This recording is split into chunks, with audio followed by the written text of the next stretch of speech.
kimoja tulikuwa katika mafundisho ya watumishi zaidi sana wa injilisti. Nikawaambia kitu kimoja kwamba kuna vitu ambavyo duniani nishati vitufunza. Nikasema kishukia Beni, nashuka Beni kwenda hii province yote orientali, utakuta kama kuna milimo ambayo inalimwa na muda wa miezi miwili unaweza kula matunda yake, lakini ile milimo unaweza kuilima ngambo ya hapa Lubero, Kichombiro, Kipese, inafanya mwaka mmoja. Ni ile tu muhindi moya ambayo unaweza panda hapa Beni, inakomana kutoa mwa Kipese, inafanya njoo na kula matunda yake. Nikasema kitu kimoja kwamba mara kunaweza kuwa vitu ambavyo tunaweza kuvipoteza ikiwa utaangalia mlimo au lilima, sijui kama ni Kipese mihindi, wewe unafikiri kwamba Lubero nini Beni na kuwaka 3 mois, kisha unakuta 3 mois, 4 mois, 5 mois hayakomalaka. Usipokuwa na subira unaweza kukatakata kusema kwamba haita salaka, akumbe ni kwa sababu kwa nini subira. Katika maisha subira ni ya maana, kwa sababu sio kila kitu chote kinachofika kisi tunavyofikia. Ukifika Kichombiro utakuta baridi nyingi, Mungu ndivyo alipanga huko. Ukifika Beni utakuta kifukutu mingi, vile ndio Mungu alipangaka. Na ukitamani ubebe hali ya Beni mpaka Kichombiro utakuwa umedanganyika. Na hapo unaweza kuomba Mungu, unasema kwamba Mungu nilitamani hapa Kichombiro kukue nini? Kukue kifukutu, hapo utakuwa umemjaribu Mungu. Kwa sababu Mungu aliumba hivyo na ilimpendeza hivyo. Amen. Leo nataka nikuambie neno moja linalosema gharama ya tumaini. Gharama ya tumaini. Tumaini. Kutumaini ni kufanya nini? Katika Biblia kutumaini ni kungojelea mema itokayo kwa Bwana. Kungojelea, yaani unangoja ukifahamu kwamba yale yatafika, kabla bado hayajatokea unayangoja. Hiyo ndio tumaini. Imani ayo ni kujua ya kwamba kile ambacho Mungu amesema au kile ambacho umemuomba Mungu kitafanyika. Kisha tumaini inakuleta katika hali ya kungoja mpaka kifike. Kuna mara katika maisha tunaweza kuomba vitu vingi au Mungu anaweza kuahidi vitu vingi maishani mwetu, lakini hasa tunaweza kuviamini ya kwamba vinaweza kufika, ila mara tunapotezaka tumaini. Ingawaje mtu hata kama taamini, lakini akipoteza tumaini unakuwaka umevunjika haraka, na hapo kitu ambacho nakingojea unaweza shindwa kukifikia hata kama nakiamini. Na maana kwamba wakati unapoamini ya kwamba kuna mpango wa Mungu juu ya maisha yako, yafaa kubaki ndani ya tumaini, ukijua kwamba wakati utakapofika kile kitu utakipata. Mara tunapotezaka vitu vingi kwa Bwana kwa sababu katika maisha yetu tunakataka tamaa. Tumaini yetu haiendeleake, haizidi, inaweza kuvunjika haraka. Nikamatie Biblia yako katika kitabu cha Mwanzo sura yake ya 23. Mwanzo sura yake ya 23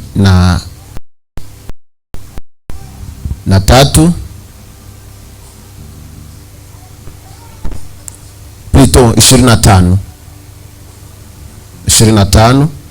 Utaanza verse yake ya 29 mpaka 34.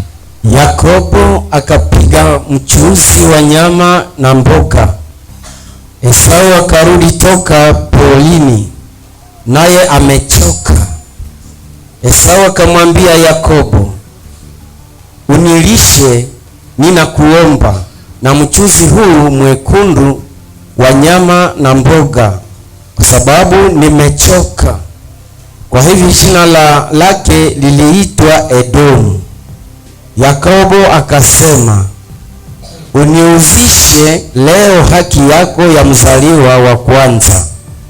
Esau akasema, tazama, mimi ni karibu na kufa, na haki ya mzaliwa wa kwanza itakuwa na faida gani kwangu? Yakobo akasema, uniapie leo. Naye alimwapia, akauza haki yake ya mzaliwa wa kwanza kwa Yakobo. Yakobo akamupa Esau mkate na mchuzi wa ndegu. Akakula na kunywa, akasimama akakwenda zake. Ndivyo Esau alivyosarau haki yake ya mzaliwa wa kwanza. Amina. Amen. Katika maandiko tunakuta historia ya watu wawili waliozaliwa mapacha katika tumbo ya mama yao. Biblia inasema kulikuweko na kijana mmoja ambaye anaitwa Esau na mwingine wanamuita Yakobo. Maandiko yanasema kwamba ilifika wakati mmoja, wakati watoto walipokuwa wamekomaa, Esau kama mzaliwa wa kwanza akajifunza sana kazi ya kuwinda, na katika kuwinda kwake hakika alipata mafanikio, na kwa hii Isaka baba yake alimpenda. Kukakuwa kijana mwingine ambaye ni Yakobo. Anasema kwamba yeye alipendwa na mama sana. Alafu siku moja wakati Esau alipokwenda katika mawindo, akatoka amechoka. Katika kuchoka kwake kafika nyumbani, akakuta Yakobo iko napika mchuzi vizuri. Akaona nyama nzuri ambayo imekuwa nzuri kwenye chungu, akamwambia, nipe ya nyama hii nipate kula. Yakobo akamwambia, nipatie droit ya nini? Droit de naissance yako, haki ya mzaliwa wa kwanza. Esau akasema, haki ya mzaliwa wa kwanza inanifalia nini? Njoo nataka kufa, mimi nataka kufa, nishiende yangu. Hivi ile droit kwangu ina maana gani? Yakobo akamwambia, niapie basi leo ya kwamba unanipa ile droit de naissance yako. Esau akamwapia, na kisha Yakobo akampa ya nyama, akakula, akakunywa na akashiba, akasimama. Katika maisha tuliyo nayo, nataka nikwambie ya kwamba inahitajika uwe na tumaini. Inahitajika kuwa na tumaini. Maana kuna vitu vingi ambavyo unaweza kuvipoteza tumaini yako ikibomoka. Ni sharti kujua kujenga tumaini. Ni sharti kujua kujenga kitu ambacho kinaweza kufikisha hadi unaweza kupokea ahadi za Mungu. Ukisoma maandiko matakatifu inasema kwamba Sara alikuwa kisha kumzaa Isaka, baada ya siku akakufa. Alafu Abrahamu akamwoea Isaka mke ambaye wanamuita Rebeka.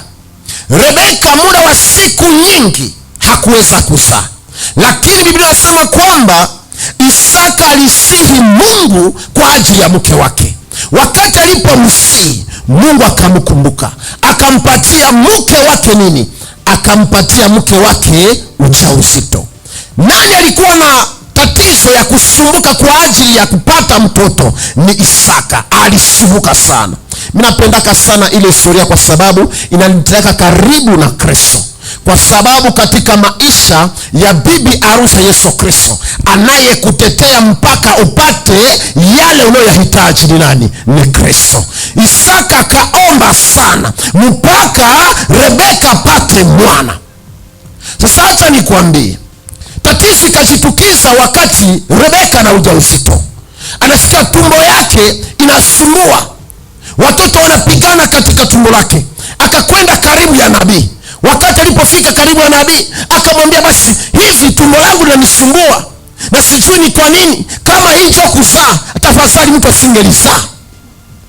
Biblia inasema kwamba mwonaji akamwambia, kuna taifa mbili katika tumbo lako, jamaa mbili zitatoka zinagawanyana katika tumbo lako, na mdogo atatawala mkubwa, kiasi mkubwa atakuwa mtumwa wa nani? Wa mdogo. Ni neno ambalo Bwana alisema. Acha nikwambie neno hili.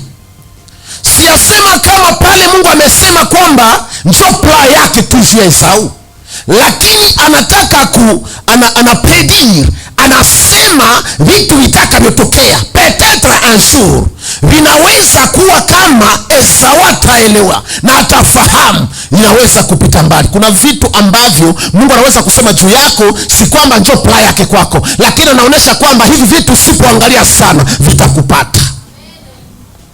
Hivi Esau wakati alipokomaa sasa hakukuwa na subira. Yeye katika maisha alikuwa mzaliwa wa kwanza, na mzaliwa wa kwanza alikuwa na vitu ambavyo alikuwa na vingojea. Kulikuwa droit yenye alikuwa nayo, yenye ilikuwa kwa sababu alikuwa mzaliwa wa kwanza. Acha nikupatie droit de naissance. Ilikuwamo vitu vitatu.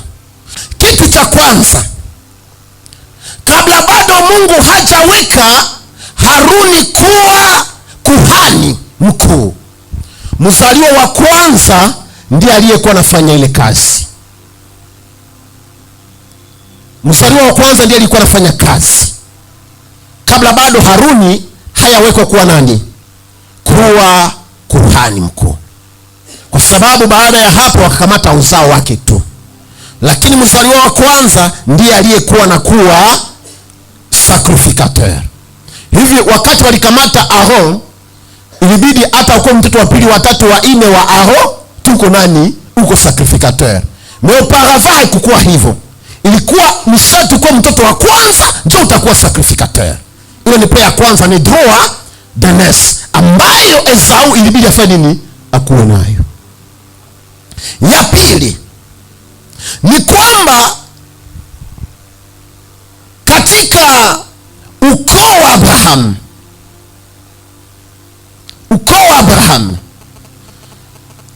ndio ambao ulikuwa unarithi ahadi ya Mungu ambayo aliweka katika shamba la Edeni.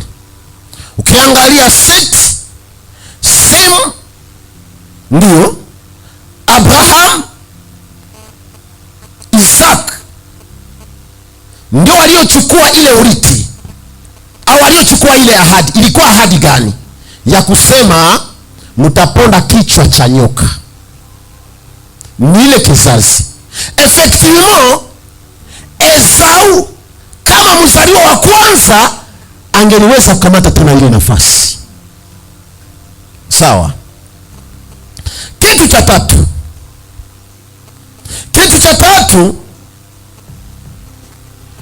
Esau kama kama mzaliwa wa kwanza, ilibidi akuwe yeye yule atakayerite au atakayeriti ahadi zote ambazo Mungu aliapia Abrahamu. Amen. Hivi ni vitu vitatu ambavyo vilikuwa vinashitama ndani ya droit de naissance. Ya kwanza, ilibidi akuwe kuhani sacrificateur. Ya pili, ilibidi akuwe nani? Akuwe na ile ahadi mjardin ya kuponda nini? Kichwa cha nyoka. Ina maana kwamba katika ukoo wa nani? Ukoo wa Esau kama mzaliwa wa kwanza, ndio mngelitokeaka Messi. Ilikuwa droit de naissance. Lakini sasa hakutambua, paske ni vitu vyenyewe vilikuwa msiku sasa takuja. Acha nikuambie kitu kimoja. Mara imani yetu inaweza kutupatia vitu gisi viko, inatupatia kila kitu gisi kinakuwa, lakini wakati tusipoamini tunakuwa katika giza kiasi tunaweza kuona tu yale yaliyo karibu nasi. Esau hakuweza kuona yale yatakayotokea. Hivi hakujua avantage, hakujua maana, hakujua kile ambacho kinafichama, gharama hakuifahamu ya droit de naissance. Macho yake iliangalia mchuzi, macho yake ikaangalia njaa, macho yake ikaona kwamba nitakufa, macho yake ikaona kwamba hapa kwenye niko alafu maisha yangu inaisha, kwangu inatosha nikule leo isifini. Hivi hakuona kile kinachokuja. Acha nikuambie, ilibidi Esau aangalie mbali, asiangalie njaa aliyonayo, asiangalie tu mchuzi ulio pale, lakini angalie valeur ya nini? Ya droit de naissance. Angeliangalia na kuitazama, angeliweza kusubiri mpaka ile droit de naissance ifanye nini? Itimilika. Genèse 23 verset 3. Akaondoka mbele ya mfu wake, akasema na wana wa Heti, akisema nini? Katre, mimi ni mgeni na msafiri katikati yenu. Munipe pahali pa kuzika kwenu, nipate kuzika mfu wangu mbali na macho yangu. Wana wa Heti wakajibu Abrahamu wakamwambia, utusikilize bwana wangu, wewe ni mkubwa wa Mungu katikati yetu. Wewe ni mkubwa wa Mungu, yani wewe ni mtumishi wa Mungu katikati yetu. Zika mfu wako ndani ya moja wa makaburi yetu mazuri sana. Hakuna mmoja katikati yetu atakayekataa kukupa kaburi lake usizike mfu wako. Ndio, makaburi yetu ndio mazuri sana, enda kuzika mke wako. Utasema nini pale? Pise le solution. Asitoe tena mali na nafasi ya bure iko. Tuone Abrahamu atasema nini? Abrahamu akasimama akajinama kwa watu wa nchi, hata kwa wana wa Heti. Akasemezana nao akisema nini? Ikiwa nia yenu nizike mfu wangu mbali na macho yangu, kama hakika na nyie mnapenda nizike mfu wangu mbali na macho yangu, munisikie mimi. Muniombee kwa Efuroni mwana wa Zohari. Muniambilie Efuroni mwana wa Zohari anipe pango la Makipela. Anipatie ile pango la Makipela alilo nalo, ile pango lenye iko nalo, lililo kwa mwisho wa shamba lake. Kwa bei yake yote anipe katikati yenu kuwa pahali pangu. Ile shamba yake nitalipa, anipatie kuwa pahali pangu maziko. Ndio maziko. Basi Efuroni alikuwa akikaa katikati ya wana wa Heti. Efuroni mwenyewe iko nakaa mwenyezi shamba, naye anaikala pale. Akamshiria nini? Na Efuroni Mhiti akajibu Abrahamu masikioni mwa wana wa Heti akasema nini? Hata wote wanaoingia kwa lango la mji wake, akisema hapana bwana wangu, Abrahamu, nisikie, ninakupa wewe shamba kama kama shamba ndio unatafuta olia kuinunua, acha nikupatie na pango lililo ndani yake ninakupa mara moja mbele ya wana wa watu wangu, ninakupa wewe. Ndio zika mfu wako. Enda zika kama pale chukua unatafuta olia kutafuta kupoteza makuta, enda kamata ile pango na kamata nafasi yake yote, kamata. Mimi nakupa. Abrahamu akajinama mbele ya watu wa nchi, akasema nini? Akasema na Efroni masikioni mwa watu wa nchi akisema, lakini ukitaka ninakuomba unisikilize. Kama unataka nisikilize, basi nitakupa bei ya shamba. Mimi nitakupatia bei ya shamba, katia shamba yako, usitafute vya bure, uipokee kwangu. Na nitazika mfu wangu pale. Efroni akajibu Abrahamu akamwambia nini? Bwana wangu unisikilize. Bei ya shamba ni shekeli 400 za fedha. Hili ni nini katikati yangu nawe? Eske 400 gram njoo inaweza toka kule shamba kwangu? Ile kuna problem tu, ile tu njenye ile tu ni kukatia mwe tu nipatie asu. Mimi sina haja tu ile 400. No, Abraham kamata shamba bure. Kwa hivi zika mfu wako. Abrahamu akasikia Efroni. Ile siku Abrahamu akasikia maana yake shamba ni ya valeur ya 400. Abrahamu akapimia Efroni pesa zile. Ile fedha aliyotaja masikioni mwa wana wa Heti, shekeli 400 za fedha za kipimo cha wenye biashara. Amen. Achia pale. Amen. Kitu ambacho nataka nikwambie ni hiki: wakati mtu anakuwa na subira, hakuwake wa mbio haraka na wa vituko. Bila fikiria, Abrahamu anapoteza pesa kwa ajili ya shamba ya Mekipela, kwa ajili ya manini ya maziko. Impurta inchi yote nzima Mungu ameshampatia kama urithi. Inchi nzima ni yake, mena anunua shamba. Nishatukua model kwa watu wa ulimwengu. Nishatukua model kwa watu wa ulimwengu. Hakusema ninazika kwa tu nitapenda tazika na ile kwanza hii inchi yote Mungu ameshani wangemaliza Abraham na wasingelitiki ile inchi. Amen. Na tena Abraham hakupenda kuzika mtoto wake nemborte hata makaburi ni mazuri sana, alingoja tu apoteze pesa kusudi atengeneze iliyo yake mwenyewe, akiwa na tumaini ya kwamba kuna ufufuko un jour.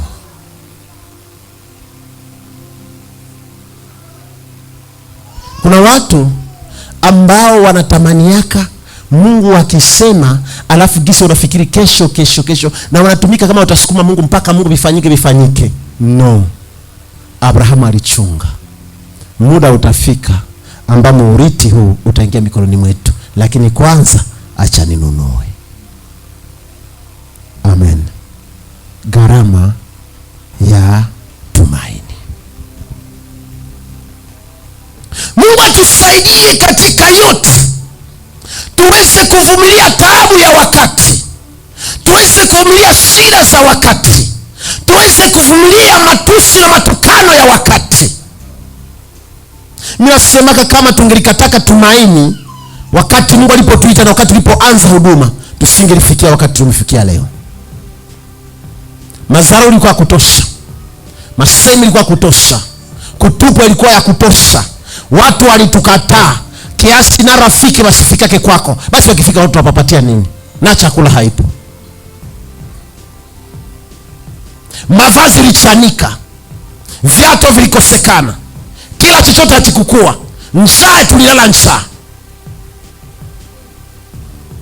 Lakini kwa sababu Mungu alikuwa ameshasema Yesu ya kwamba nitakubariki, utakulaka na utasazaka chakula na utakulaka gisi unataka. Ila si leo, hata kama unaweza kuonekana la njaa leo, endelea tumainia kwamba siku ile iko itafikaka. Ila uvumilie taabu ya leo. Vumilia taabu ya leo. Ukitaka maisha mema afikake kwako, ukitaka ukuwake mtu wa maana, vumilia taabu. Maana taabu inatangulia kafuraha. Na kama utakuwa kama mtu asiyeweza kuvumilia taabu, au utakuwa kama mtu mwenye hutapata kafuraha.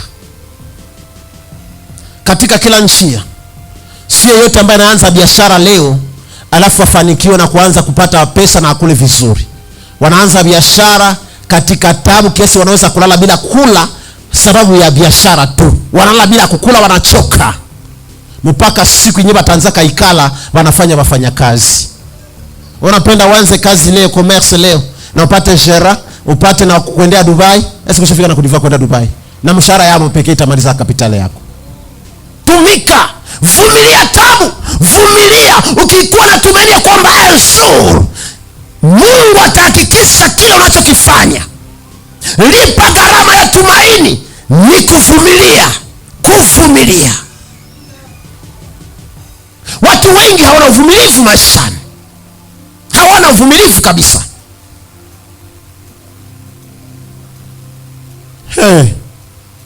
Siku 2, siku 3. Papa, mimi natoka mbunyumba, mimi naenda kwetu. Uliza mama yako kama alivumilia kama ngapi njoo amefikia ile mwaka. Unaweza hiyo mama yako alivumilia kama ngapi? Narudia kwenu. Alivumilia kama ngapi? Asiku unajua. Ni sababu hakuelezea yake iko na hekima. Vumilia pamoja na maombi, ukijua kwamba siku moja ipo salama itaingia. Nataka niwaambie mabinti, mdumu katika imani na kutumainia kwamba siku ipo, ila mvumilie mateso ya leo. Paulo anasema kwamba wakati ninapohesabu na ninapokumbare mateso nayo leo, nayo leo, nikikumbare na utukufu na ukuja, mimi naona kwamba hapana, hata ningeliteseka, acha niteseke tu, maana siku inakuja. Kama ungeliona kesho yako, ungeliweza kuvumilia sana mpaka ufikie pale unapokwenda. Maana hata unachoka njiani na unakaa, usifikiri kukaa utalamuka, umelala utalamuka na umefika kwenye uko unaenda. Ni mpaka safari iko mbele pele yako tu. Songa mbele, vumilia. Usivunjike moyo. Mara na mara katika maisha tunayoyapitia, kuna vipindi ambavyo ukivipitia hata Mungu amesema. Nimeambia kwanza kutimanyasha kwamba wakati Mungu aliambia kaseme simama uombe mtoto yako atafufuka. 2:30 mtoto alikufa usiku. Nikaomba 4 hakuna jibu. 5 bakuyazika banaleta serikali. Sasa mimi naenda. Sasa Mungu, wewe ndio ulisema nikimbie na maiti. Nakimbia na maiti. Na bana nifuata. Kimbia na maiti. Omba. Inakuwa saa 7 hakuna jibu. Inakuwa saa 8 hakuna jibu. Kiozo kinaanza. Na wote wanafanya nini? Wananikimbia. Mungu, wewe njoo ulisema au ni mzimu, ni akili yangu, ni nini? Mungu ambaye ni Mungu hanyamazaki. Kama alisema baki na tumaini, ni mpaka itafika. Wakati nafika tu cancer, mtoto analamuka na anakuwa hai. Ningelivunjika moyo saa 5, saa 6, alafu mtoto angelizikwa. Wakati unapovunjika moyo ndipo unapoteza yale ambayo Mungu ameahidi maishani mwako. Usivunjike moyo. Hata mambo yatakuwa makubwa kiasi gani, hata atakuwa ya kuchosha kiasi gani, lakini vumilia. Mungu atusaidie sana. Mungu atusaidie. Kuna terme moja ambayo imeingia mwana wa Mungu. Ni terme ambayo Satani wakopesha pasipo kujua. Takuta wana wa Mungu wanasema nini? Unajua na vya Mungu nao vinakuweka tu pole pole, havifika kimbio. Nilikwambia havifika kimbio nini? Nilikwambia sio Mungu havifika kimbio nini? Vya Mungu vinafikaka kwa wakati. Hapana, havifikake mbio. Njoo wakati yake ile.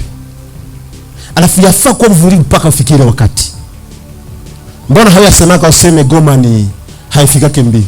Goma itabakika pale, kama ni 350 km itabakika 350 km. Toka Butembo ni 350 km. Ukifikaka kiwanja unasema mimi naikala hapa na Goma nayo haikuwake karibu. Utaikala na Goma itabakia nafasi yake. Mungu atusaidie sana. No, unajua habifikake. Kama wakati tunasema sema ya Mungu habifikake mbio, ni kusema unajua kwamba unajua mwenyewe ile yake inafika mbio. Adoratere wa Satan. Kama ya Mungu habifikake mbio, maana kile anaye ndio inafika mbio. Umeshasema mwenyewe kuna akili amesikia kinyo nasema.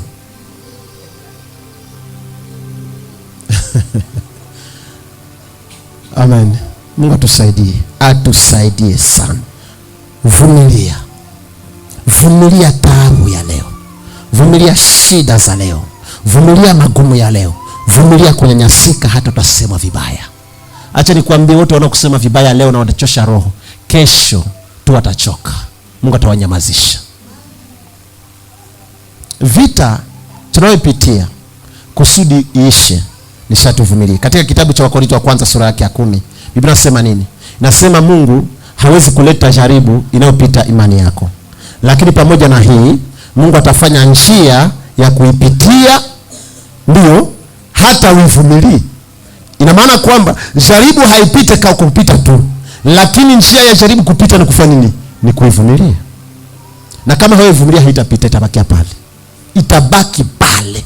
Kiki naacha mambo yenu ina persiste. Mambo shida zina persiste kwa sababu hatuna uvumilivu. Mara tunaendaka ovyo ovyo na kusema ovyo ovyo na kusema unaona, unajua. Amen. Mungu atusaidie. Esa naongea kwa Mungu vitu vikubwa. Esa naongea kwa Mungu vitu vikubwa. Vumilia. Utaviona. Yote ambayo Mungu aliahidi. Biblia inasema Mungu si mwanadamu kusudi aseme uongo. Amen. Ukisoma ahadi zake ndani ya Biblia, vyote vyenye ameshasema juu ya kanisa lake utavipata. Ila vumilia. Petro akamuuliza Yesu, tumeacha yote, tutapata nini kwako? Yesu akasema, hapa mtapata baraka, ila pamoja na nini? Na mateso itafuata tu. Amen. Ina maana kwamba baraka zetu zipo, ahadi za Mungu kwetu zitatimilika, ila uvumilivu wako. Kamata nafasi ya kuendelea katika subira, ila tatizo la leo lisikuvunje moyo. Vumilia, utafika. Mungu akubariki. Amen.